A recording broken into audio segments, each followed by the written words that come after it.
making one, and then half of your trial is up. So my suggestion is that you take a look at this now.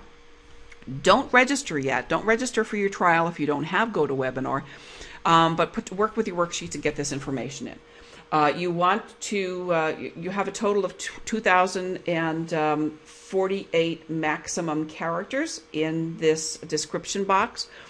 You don't need a really long description, but you do, you do want to be able to tell people enough about what your webinar is going to be about that it gets them in there. If you're going to be talking about how to stage your home prior to a sale, you might want to get into a little bit more detail. If you're talking about lending and you're talking about dealing with some credit issues, you want a really hooky headline, and then you want to be able to give them a little bit of the about the features and the benefits. Always tie features with benefits.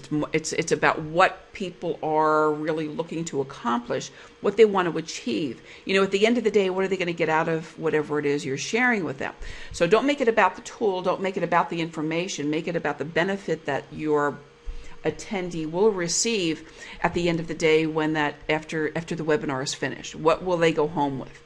From Webinar Fever, what you're going to be leaving with at the end of the day, at the end of the training, is an ability to go and start your own webinar, to know what tools you have to use, to know how to write a hooky headline, to be able to do all of this stuff and do it in a way that will attract attendees and build your business, because that's what it's all about at the end of the day. Schedule it in advance. Today is March 24th. Probably a good time to be scheduling something is a couple weeks out. A lot of people are, think that Monday's a terrible day for deadlines. I'm inclined for webinars, and I'm inclined to agree. Tuesday through Thursday are good. I hear some people saying Friday's terrible. To be honest, I like Fridays. I also like Saturdays. But you take a look at your audience. Connect with your market. Find out when people would like to attend a webinar. And remember that, a live webinar is very good. So we'll just say April 11th. How about that? We'll say this is going to be April 11th from 9 a.m. to 10 a.m. And we're going to schedule this Pacific time. You have an opportunity here to establish a recurring webinar. You may want to establish a series of webinars, and if you do that, then you will have an ability to share links and sign-ins that people don't have to get confused about. In the old days, it was very hard to do this when I first started doing webinars.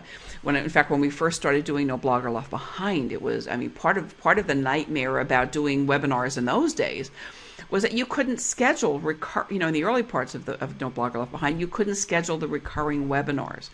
And every single week, people had to get another notice and another link, and sometimes they were people were using the wrong link to sign in, and they were confused and unhappy, and it, the technology just wasn't evolved as it is right now.